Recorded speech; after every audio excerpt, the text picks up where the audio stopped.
말씀은 이사야서 10장 5절부터 봉독해 드리겠습니다.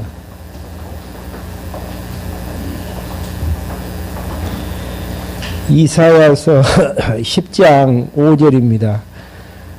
화 있을 것이다. 아시아야, 너는 나의 분노의 막대기요, 그 손의 몽둥이는 내 진노이다. 불경건한 민족을 대항하여 내가 그를 보내니, 내가 그를 명하여 나를 분노하게 한 백성을 맞서서 노력하게 하고 약탈하게 하며 거리의 진흙처럼 집 밟도록 하겠지만 그의 뜻은 이와 같지 않고 그의 마음도 이같이 생각지 아니한다.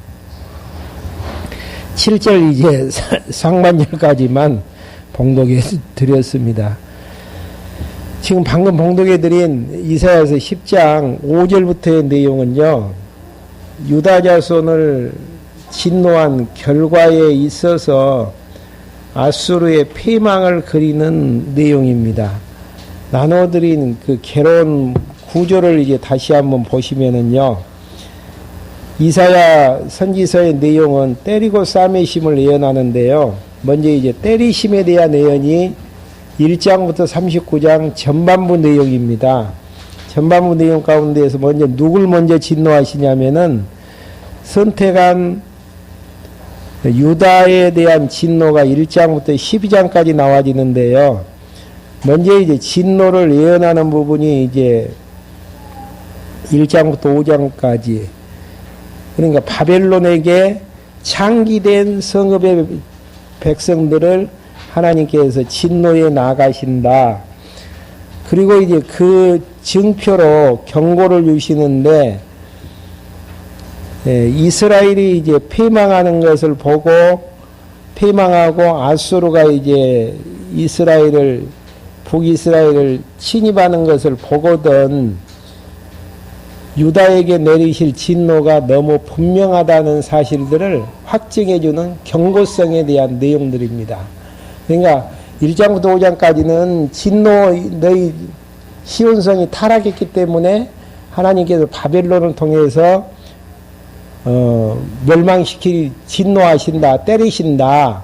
거기에 대한 이제 확정으로 북이스라엘이 멸망당하는 것을 봐봐라. 분명히 유다도 진노를 받는다라는 확증으로 이야기를 해주고 있고요.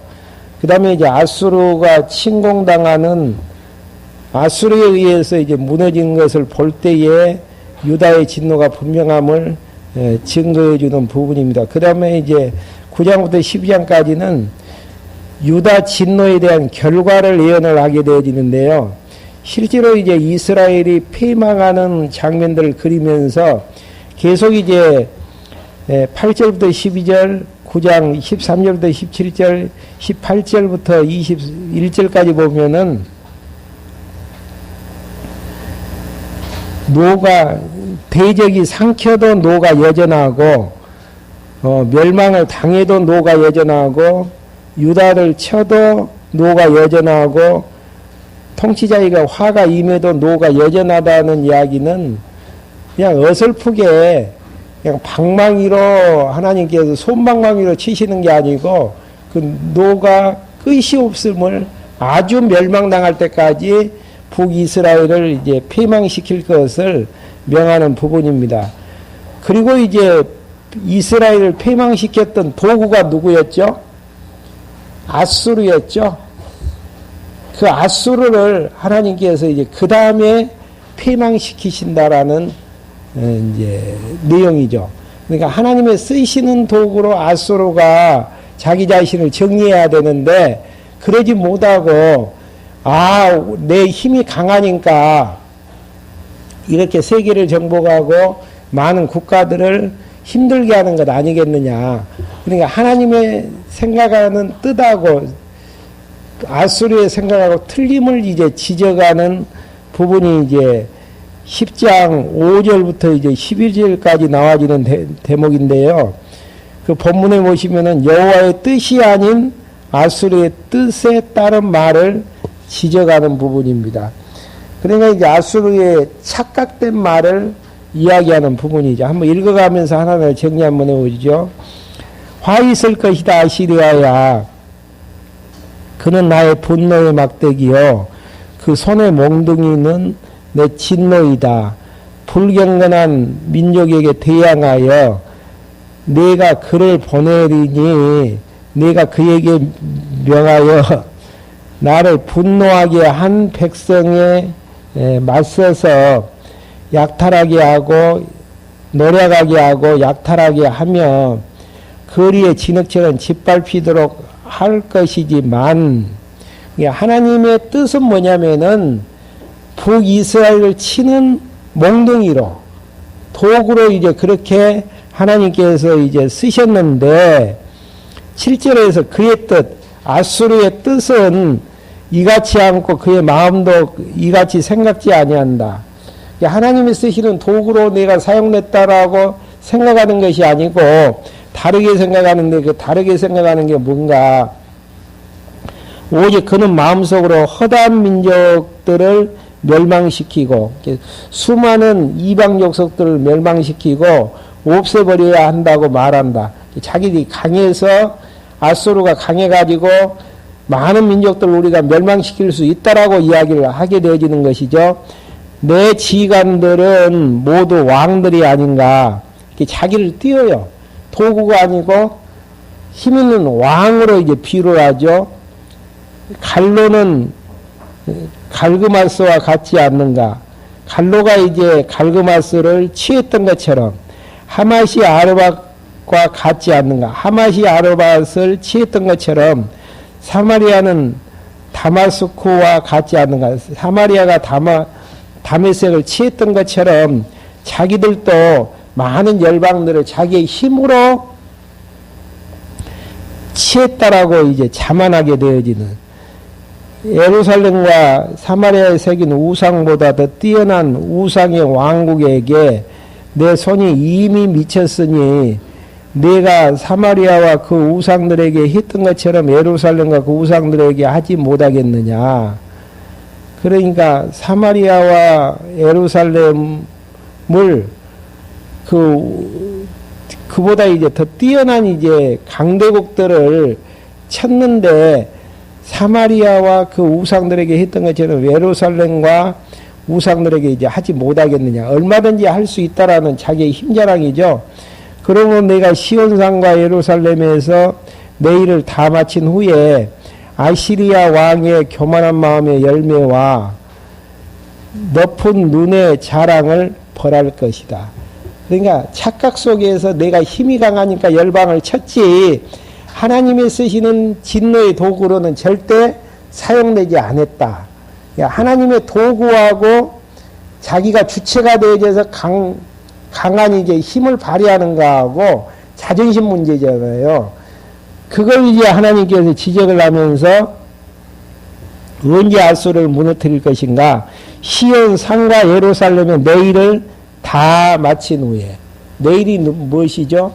멸망을 시키는 그 일을 마친 후에 아시리아 왕의 교만한 마음의 열매와 높은 눈의 자랑을 멸할 것이다. 네가 말한다. 네가 청명함으로 내 손의 힘과 내 지혜로 이 일을 해냈고, 그러니까 인간론에서요, 나는 누구인가?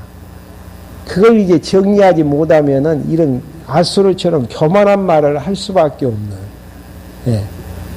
역사의 주인이 나고 인간이고 하나님 편에서는 인간이 쓰시는 도구로 이제 정리할 수 있는데 주인이라고 생각했던 이제 그런 부분들이 이제 정리가 안 된 데에서 내 손의 힘과 내 지혜로 이 일을 해냈다라고 이제 하는 그것. 그 다음에 내가 백성들의 경계를 옮겼으며 그들의 재물을 약탈하였고 용맹한 사자처럼 내가 주민들을 굴복시켰으며 내 손이 새의 둥지를 찾는 것처럼 백성들의 재물을 찾았고 버려진 알들이 모아진 것 같이 내가 모든 땅을 모았으나 날개를 치거나 입을 열거나 지저귀는 것이 없었다.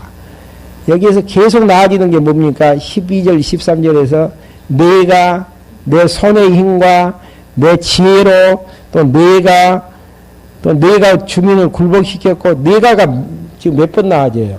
그 다음에 14절에서도 내 손이 또 내가 모든 땅을 모았으니 하나님이 하셨다라는 이야기보다는 내가 이렇게 했다. 누구의 이야기입니까? 아수르가 그렇게 했다라는 이야기예요. 하나님께서 나를 도구로 사용해 주셨다. 그렇게 정리하면 좋은데 그 교만한 말을 하나님께서 이제 하나하나 이야기해 주는 부분들이죠. 그래서 이제 15절부터 19절까지는요, 교만한 아수르 왕과 백성이 모두 멸망할 것을 예언하는 부분들이죠. 도끼가 어찌 도끼질하는 사람에게 자랑할 수 있으며, 도끼하고 도끼질하는 주인하고 톱이 어찌 켜는 사람에게 스스로 높일 수 있겠느냐. 톱하고 톱을 켜는 사람하고 주인하고 그것은 마치 막대기가 그것을 든 사람을 들려하는 것과 같이 몽둥이가 나무가 아닌 사람을 들어 올리려는 것과 같다. 그러니까 주제 파악이 안 되어져요. 중요한 부분에서 하나님을 경외하면서 산다라는 것은 전제가 뭐냐면은 하나님하고 나하고 관계 설정 문제입니다. 관계 설정 문제. 성경적 기독교에 보면은 내가 누구인가를 알기 전에 전제되는 지식이 뭡니까? 성경을 통해서 드러나지시는 하나님이 어떠한 분이신가를 알아야 되는. 왜 하나님을 알아야 되냐면요. 하나님이 나를 만드셨고 나를 인도해 나가시기 때문에 창조주 앞에서 나는 하나님이 만드신 그릇에 불과하다. 도구에 불과하다. 이걸 정리하는. 톱하고 톱의 주인하고 도끼하고 도끼 주인하고 구별이 안 돼 가지고 아수르 같은 경우는 도구가 종이 주인 행세를 하게 되어지는 이런 이제 모습들을 그리면서 그러므로 하나님께서 어떻게 하시는가? 주 만군의 여호와께서 살찐 자를 여의게 하시며 아수르를 칭하는 부분이죠. 그의 자랑거리 안에 타오르는 불꽃같이 불을 붙이실 것이다. 이스라엘의 빛은 불이 되고 그 거룩하신 분은 불꽃이 되어 하루 사이에 그 불이 그 가시덤불과 그 찔레를 태워 삼킬 것이며 그의 숲과 그의 과수원의 영화를 영혼에서 육체까지 그분께서 소멸하실 것이니 병든 자들이 세아갈 것 해지는 것과 같을 것이다. 그 숲에 남아있는 나무가 적어서 아이라도 그 수를 기록할 수 있을 것이다. 그러니까 거의 진멸해버리니까 어린아이가 몇 그루 남았는가에 대해서도 수를 셀 수 있는 정도니까 거의 이제 하나님께서 교만하고 자만한 아수르를 이제 진멸시켜 버릴 것에 대한 내용들이죠. 그러면서 이제 20절부터 23절까지 그러는 가운데에서도 여호와를 의리하는 남은 자들이 돌아올 것을 예언하는 부분들입니다.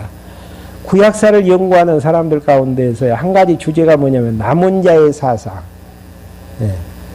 근데 왜 남겼는지에 대한 부분들은 여러 가지 이제 학설들이 있지만은 우리가 이제 성경적으로 정리를 한다면은 아수르에 의해서 이제 북이스라엘이 멸망을 당하고 남유다는 아수르에 의해서 망합니까? 안 망합니까? 하나님께서 보호해 주신단 말입니다. 그 이유는 하나님께서 유다를 통해서 왕이 나와야 되고 언제까지요? 만왕의 왕 대신 메시아가 오실 때까지. 그래서 그 왕족들을 유다를 남기기 위해서 남은 자를 이제 이야기하는 부분인데 여기 보니까 남은 자에 대한 내용들이 나와지죠. 20절 한번 봐보시죠. 그날에 이스라엘 남은 자들과 야곱 족속에 도피한 사람들이 다시는 자기를 친 사람을 의지한 거. 자기를 친 사람이 누구죠? 아수르. 그 다음에 이제 뒤에 보면은 이제 바벨론 나아지죠. 이 아수르를 의지하지 아니하고 이스라엘의 거룩하신 분 여호와를 진실로 의지할 것이며 남은 자 곧 야곱의 남은 자들이 능력의 하나님께로 돌아올 것이다. 예. 때리는 효과를 통해서 때리고 싸매시는 효과를 통해서 무엇을 거둘 수 있는가? 여호와 하나님을 경외하는 백성으로 이제 만들어 가시는 하나님의 섭리, 교육의 효과예요. 이런 부분들이. 이스라엘아 비록 내 백성이 바다의 모래 같을지라도 그 중에 남은 자만 돌아올 것이니 남은 자는 이제 하나님을 경외하는 하나님이 남긴 자만 돌아올 것이니 넘치는 공의로 파멸이 작정되어졌기 때문이다. 이미 작정되어졌으니 정해 오셨다라는 이야기예요. 그러니까 구약에서는 작정이라는 용어가 없는데 여기에 보면 나아진단 말입니다. 이미 작정되어졌으니 주 만군의 여호와께서 온 땅에서 온 땅 가운데 행하실 것이다. 그러니까 사무엘 상에서도 작정 이야기가 나와졌고요. 여기에서도 작정되어졌었는데 망할 자는 망하기로 작정된 자는 무너지고 망하지만은 그러지 않고 남기로 작정된 자는 하나님께서 그렇게 이제 온 땅에서 행하실 것인데 24절부터 27절까지 아수를 멸망시켜 시온의 멍에를 벗겨준다고 예언하게 되어지는 장면입니다.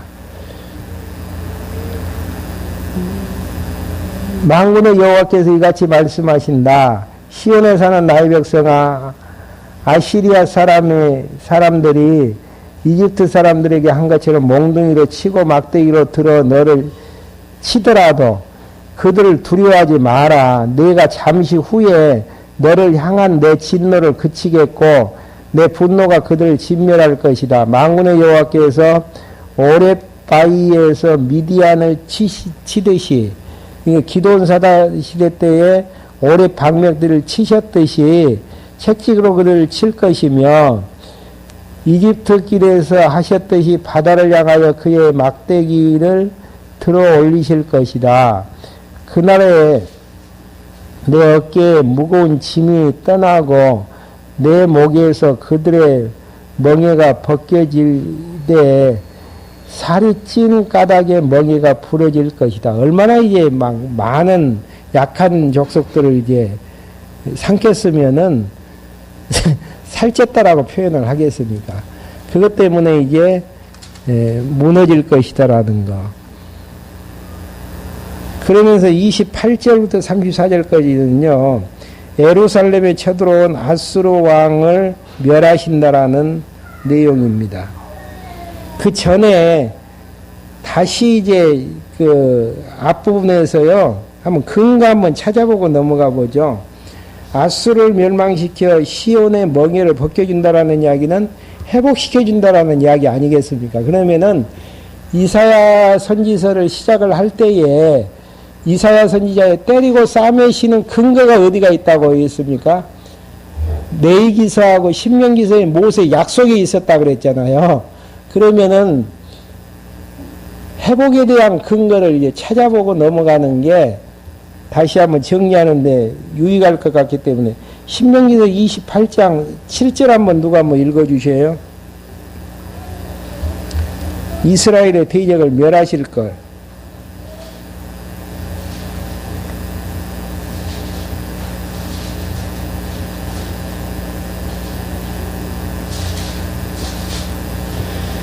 신명기서 28장 7절요. 여호와께서 너를 대항하여 일어나는 그 원수를 내 앞에서 피하게 하신 예. 일어나는 원수를 피하게 하신다. 그 다음에 30장 7절요.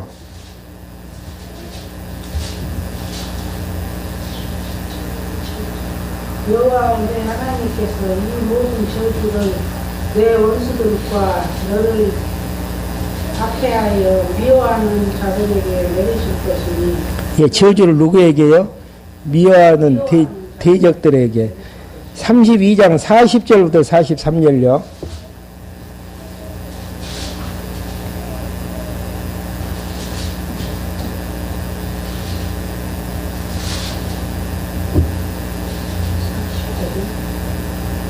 (40절부터 43절요) 30. 악수를 향하여 내 손을 들고 너는 영원히 산다고 말한다. 내가 번쩍이는 내 칼을 들고 내 손으로 심판을 잡으면 내 원수들에게 보복하며 나를 미워하는 자들에게 보응하겠다. 예, 언약 백성들을 괴롭혔던 대적들을 향해서 원수들을 향해 가지고 반드시 하나님께서 그들을 무너뜨릴 것에 대해서 약속하신 바처럼 24절부터 27절까지 내용에서는요, 아수를 멸망시켜서 시온의 멍에를 벗겨주실 것을 약속해 주시는 그 약속. 그러니까 신명기서를 근거하는 부분들이죠. 그러면서 이제 넘어가서요, 10장 28절부터 34절까지는 예루살렘을 쳐들어온 아수르 왕을 멸하신다고 예언하시는 부분입니다.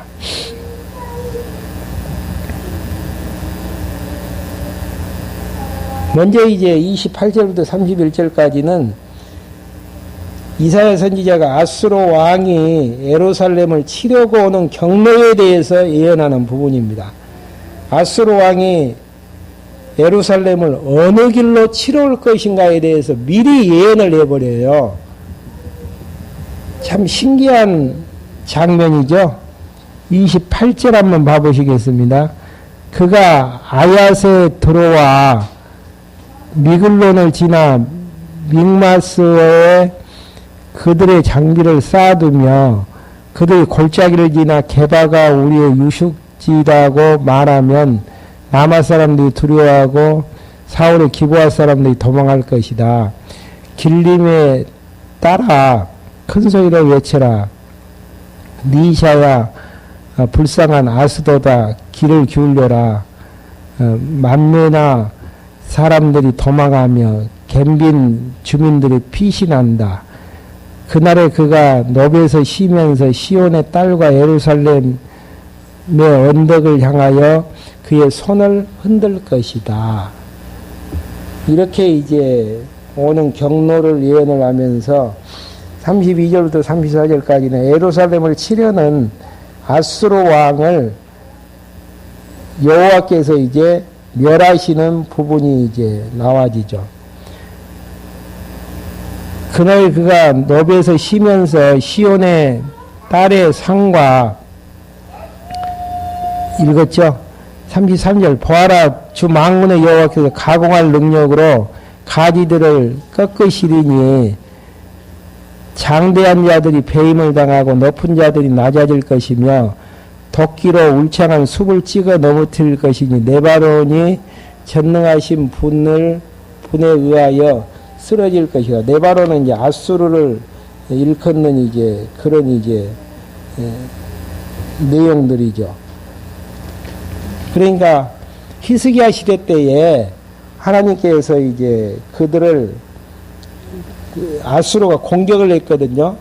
근데 그들을 이제 무너뜨리게 되어지는 그런 이제 내용들이 이제 나오고 있습니다. 그러면서 11장부터 12장까지는 이렇게 이제 아수르 무너뜨리고 북이스라엘을 패망케 하시고 아수르를 이제 패망케 하신 다음 하시는 일이 뭐죠? 유다를 회복해 하시는 내용이 이제 11장부터 12장까지 내용인데요. 먼저 이제 11장 1절부터 5절까지는 이새의 줄기에서 날짜의 신분과 메시아, 직무를 예언하게 되어지는 1절부터 이제 4절, 2절까지는 이사야가 이세 줄기에서 날 메시아의 세 가지 신분에 대해서 예언하는 부분입니다. 세 가지 신분이 뭐죠? 그리스도의 선지직, 왕직, 제사장직을 여기에서 이제 언급을 하게 되어져요. 이세 줄기에서 한 싹이 나며 그 뿌리들로부터 한 가지가 나서 열매를 맺힐 것이요. 여호와의 영, 지혜와 분별의 영이시고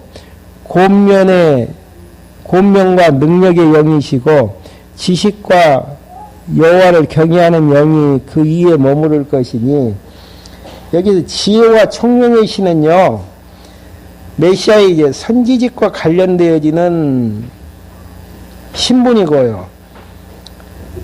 그 다음에 모략과 재능의 신, 여기에서는 이제 바른 성경은 권명과 능력의 영으로 나와 있는데요. 개역 성경에서 모략과 재능의 신으로 표기가 됐거든요. 메시아의 이제 왕직을 과 관계되는 호칭이고요. 그 다음에 지식과 여호와를 경외하는 영, 누가 구약시대 때는 여호와 하나님을 경외하죠. 제사장을 대신해서 이제 이스라엘 대신해서 제사장이 이제 여호와를 경외하게 되어지는 것인데, 제사직을 이야기하는 부분이죠. 그래서 이제 세 가지를 표현하면은 기름 부음을 받는 신분에 대해서 선지직, 왕직, 제사장의 세 가지 기본직임을 부여하게 되어지고, 직무도 이제 3절부터 5절까지 이제 3직으로 나와지는데요. 먼저 3절 한번 봐보죠. 여호와를 경외함을 즐거움으로 삼고, 여호와를 경외하는 직분은 어떤 직분이죠? 영원한 대제사장 대신 그리스도. 그 다음에 하반절 보시면은 그의 눈에 보이는 대로만 재판하지 않을 것이며, 재판은 누가 합니까? 왕이 하죠. 그의 귀로 듣는 대로만 판결하지 않을 것이다. 그는 공의로 가난한 자들을 재판하며, 공의는 무엇이죠? 하나님의 뜻으로 가난한 자들을 재판하며 공평과 땅에 겸손한 자들을 판결할 것이고, 여기까지가 이제 그 왕직으로서의 메시아의 직무이고요. 후반절, 그 입의 막대기가 세상을 치며 그 입술의 기운으로 악인을 죽일 것이고, 공의가 허리띠를 띠며 성실이 그의 옆구리에 띠가 될 것이다. 그러니까 그 입술에서 나오는 말, 결국은 그 말로 하나님의 뜻을 전달해주는 직임 자체가 선지직이잖아요. 예. 그 입에서 나오는 말씀 자체가 이제 그렇게 되어질 것임을, 삼직에 대한 부분들을 다 이야기하는 부분들이죠. 그러면서 이제 6절부터 10절까지는요, 메시아 시대의 평화의 모습과 그 까닭에 대해서 예언하는 부분들이 나와집니다. 메시아 시대의 평화스러운 모습과 그 까닭에 대한 부분인데요. 이런 부분들은 언제냐면은 요한계시록 여러분들 배우셨죠? 마지막 날에 짐승 권세를 하나님께서 예수 그리스도를 통해서 멸망시키시고 메시아가 오셔가지고 이 땅에 천년왕국 시대를 열게 되어지죠. 그때에 이제 되어지는 환경 자체가 이 땅을 미혹해 했던 사단을 무저갱 속에다가 다 집어여서 평화의 시대가 도래하게 되어지는, 그 의미는 에덴 동산의 회복으로 이제 정리할 수 있는데요. 에덴 동산에서는 에덴 동산을 만드시고 하나님께서 아담을 만드셔서 모든 것들 다스리라고 언약을 주셨잖아요. 근데 아담은 그 언약대로 다스리지 못하고 도리어 다스림을 받게 되어지는 이런 부분들이, 둘째 아담 예수 그리스도를 통해서 이 땅에서 사단을 무저갱 속에다가 던져버리고 모든 것들을 통치하는 그 시대를 지금 6절부터 10절까지 내용에서 정리하고 있는 부분들입니다. 한번 이제 확인 한번 해보시죠. 그 시대가 어떤 시대인지. 그때 이리가 어린 양과 함께 살고, 이리하고 어린 양하고 함께 산다라는 것은 천년왕국 시대 때만 가능한 이제 모습들이죠. 평범히 어린 염소와 함께 누우며 송아지와 젊은 사자와 살찐 짐승이 함께 있어 어린아이가 그것들을 이끌 것이다. 암소와 곰이 함께 먹으며 그들의 새끼가 함께 누우며 사자가 소처럼 풀을 먹을 것이고, 사자는 육식동물이죠. 근데 풀을 먹게 될 것이며, 그 정도로 이제 순해진다라는 이야기죠. 젖먹이 아기가 독사의 구멍에 장난을 치며 젖된 아이가 독사의 굴에 손을 열 것이다. 이런 이제 시대가 이제 도래하게 된다라는 이야기죠. 이때가 이제 천년왕국 시대인데요. 확인을 해보시면 요한계시록 20장 6절 이제 한번 여러분들이 참조하시면 되어집니다. 사단이 이제 무경 속에 들어가면서 천년왕국이 이제 진행이 되어지는, 그러면서 이제 9절부터 10절까지는 메시아 시대 해안과 상암이 없어지는 까닭에 대해서 예언하는 부분들이 나와집니다.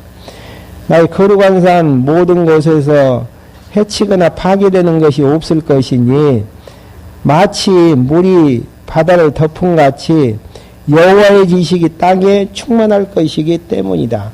마지막 이제 둘째 아담을 통해서 구약에 약속된 모든 것들이 다 이루어졌을 때에 하나님은 여호와셨구나.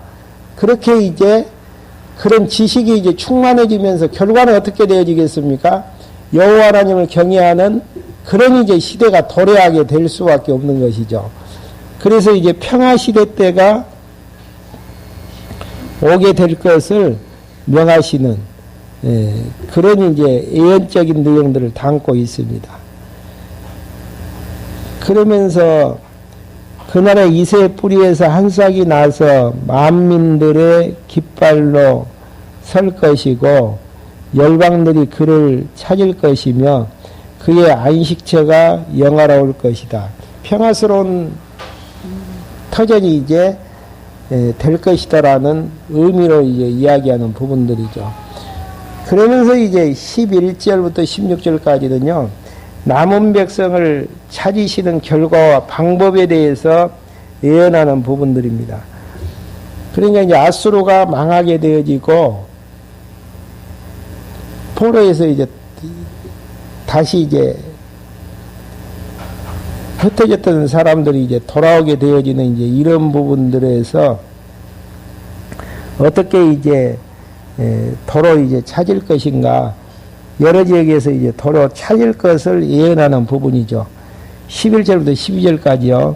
그날에 주께서 그분의 손을 두 번째 펴셔서 그 남은 백성 곧 아시리아와 이집트와 바드로스와 에티오피아와 엘람과 시날과 하맛과 바다의 모든 섬들에게서 남은 자를 회복할 것이다. 다 흩어져 있었던 그 지역에서 다시 회복해 하시려는 부분들.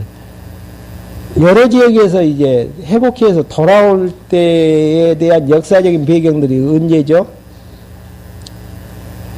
에스라, 느헤미야, 에스더 시대 때에 다시 이제 회복해 되어지는, 주께서 열방을 향하여 깃발을 높이고 이스라엘에 쫓겨난 사람들을 모으실 것이며 유다의 흩어진 백성을 땅의 사방에서 모으실 것이니, 그러니까 북이스라엘 나라는 망해요. 그러면 남은 이스라엘 자손이라든지 남유다는 다시 다 돌아오게 되어지는, 북이스라엘의 나라가 망해서 폐망된 것이지 남은 백성들은 더러러 이제 남게 되어지는데 다시 돌아오게 될 것이다라는 것. 그러면서 13절부터 14절까지 도로 찾으시는 결과가 어떻게 될 것인가. 에브라임의 질투가 없어지고 유다를 괴롭히는 자들이 끊어지며 에브라임은 유다를 질투하지 않고 서로 이제 시기 질투해가지고 북이스라엘이 유다를 괴롭혔지 않습니까? 근데 질투하지 않고 유다는 에브라임을 괴롭히지 않을 것이다. 이래서 이제 교육이라는 게 여호와를 경외하는 지식으로 충만케 되어지는 것이고요. 그 지식을 이제 소유하는 데에서 서로 괴롭히지 않는 평화의 시대가 돌아오게 되어지는, 그들이 서쪽으로는 블레셋의 어깨를 덮치며 동쪽에 사는 사람들을 함께 약탈하고 에돔과 모압을 향해 손뼉을 치며 암몬 사람들이 그들에게 복종할 것이다. 그러면서 이제 15절부터 16절까지는 남은 백성들이 돌아오게 하시는 방법에 대해서 이제 예언하게 되어집니다. 여호와께서 이집트의 해만을 부수시고 그분의 손이 뜨거운 바람으로 그 강을 흔드시고 그것을 쳐서 7 강줄기가 되게 하심으로 그들이 신발을 신고 건너게 하실 것이다. 어떤 방법으로 이제 돌아오게 하시느냐? 여호와의 손으로 이렇게 이제 하셔서 건너게 하신다. 주님의 백성 중에서 살아남은 자를 위해 아수르로부터 큰 길이 생기게 하시니 이스라엘이 이집트 땅에서 올라오던 날과 같을 것이다. 애굽에서 이제 가나안 땅으로 가는 과정 속에서 홍해를 건너게 하듯이 아시리아로부터 큰 길이 생기게 해서 돌아오게 하시는데, 누가 그렇게 하신다라는 이야기예요? 여호와 하나님께서 그렇게 하신다라고 정리를 하고 있습니다. 그 다음에 이제 12장 1절부터 6절까지는 돌아오는 결과 이제 어떤 현상이 있겠습니까? 구원의 감사와 여호와의 이름을 찬양하게 되어지는, 약속의 근거에서 예언하게 되어지고 예언대로 역사가 그대로 성취가 되어졌을 때에 하나님의 여호와이심이 드러나게 되어지잖아요. 그래서 이제 여호와의 그 이름을 찬양하게 되어지는. 네. 먼저 이제 1절부터 3절까지는 구원에 대한 감사하며 기쁨으로 찬양하는 모습들입니다. 그날에 내가 말할 것이다. 여호와시여, 내가 주께 감사하는 것은 주께서 내게 진노하셨으나 진노를 거두시고 나를 위로하셨기 때문이다. 그러니까 진노에서 굉장히 아팠는데 감사하는 것은 진노를 거두시고 자기 자신을 선택한 남은 자들을 다시 이제 위로해 주셨기 때문이라는 거. 보소서, 하나님은 나의 구원이시니 내가 의지하고 두려워하지 않습니다. 주 여호와는 나의 힘이시여 나의 노래이시며 나의 구원이십니다. 이게 이제 포로에서 회복되어졌을 때의 찬양의 모습들이죠. 그러면 이 찬양을 만들기 위해서 하나님께서 진노가 있다라는 거. 진노의 전제는 뭐예요? 싸움의 힘을 전제로 해서 하나님께서 진노하시고요. 13장부터 나와지는 열방에 대한 진노는 마지막 형벌로서의 진노의 성격을 가지고 있는 내용들이죠.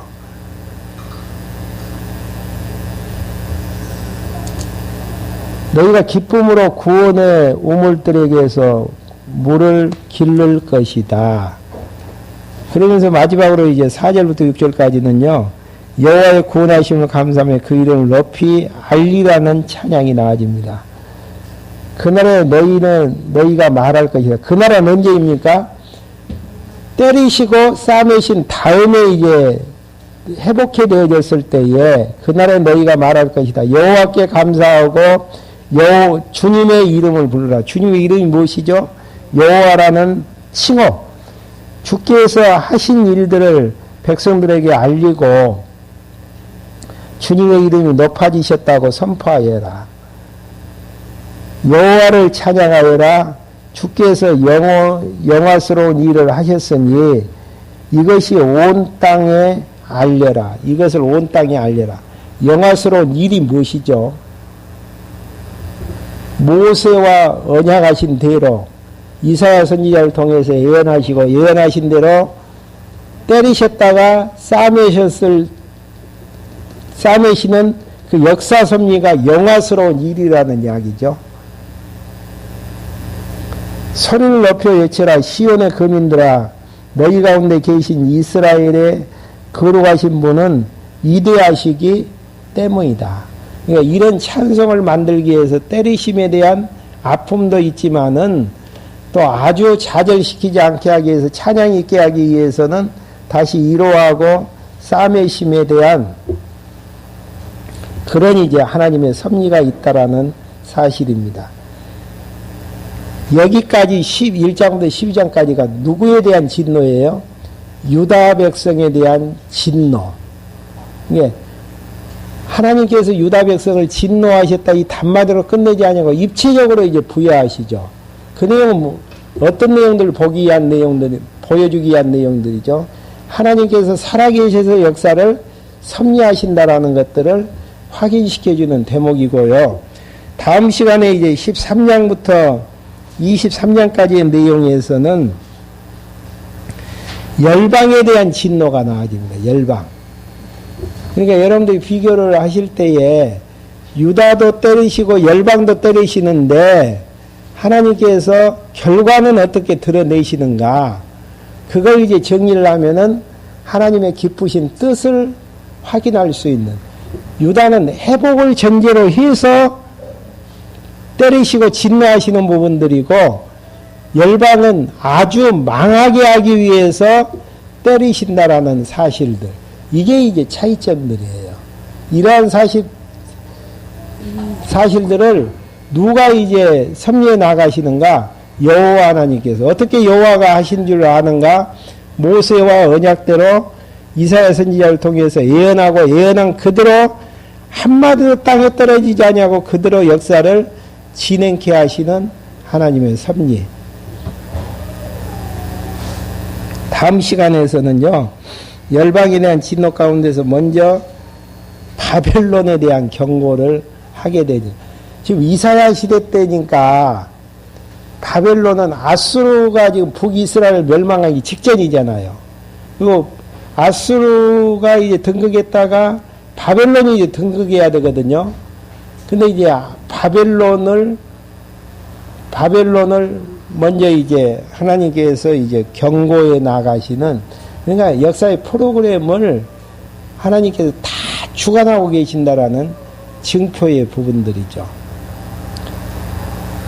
질문 있으시면 질문하고요, 질문 받고요, 없으면 마무리 짓죠.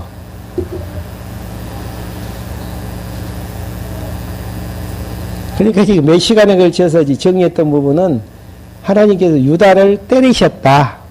그러지만 아주 망하게 때리는 것이 아니고 다시 회복시켜 주셨다. 왜 회복시켜 주셨는가? 모세와 언약의 근거에 의해서 이사야 선지자의 예언을 성취케 하시기 위한 하나님의 섭리였다. 왜 예언대로 역사를 성취하셨는가? 하나님께서 살아계신 여호와 되심을 우리에게 알게 해서 그 여호와 하나님을 경외케 하시려는데 그 목적이 있고, 진짜 회복해 주시니까 찬양이 있고 감사가 있고 여호와에 대한 성호가, 영광이 드러나게 되어졌었다. 너무 분명한 정리지 않습니까? 그렇기 때문에 이사야 선지자를 통해서 인간고의 하나님이라는 그 호칭 자체는 머릿속에서 지워버리는 게 좋습니다. 기도하시겠습니다. 하나님 아버지, 저희들 이 시간에 불러 모아주셔서 유다를 진노하시는 하나님이 어떠한 분이신가를 확인케 해주심을 감사함을 드립니다. 유다를 진노케 하시는 하나님을 통해 하나님의 살아계신과 하나님의 속성을 다시 한번 확인해 봤습니다. 하나님께서 살아계셔서 역사를 진행해 나가신다라는 사실들을 다시 한번 잊어버리지 말게 하여 주시고, 날마다 되어지는 모든 사건들을 통해서 하나님이 여호와이심을 배우게 해주심으로 하나님을 여호와로 바로 알고 경외해 나갈 때 부족함이 없도록 인도해 주시옵소서. 예수 그리스도의 이름으로 기도했습니다. 아멘.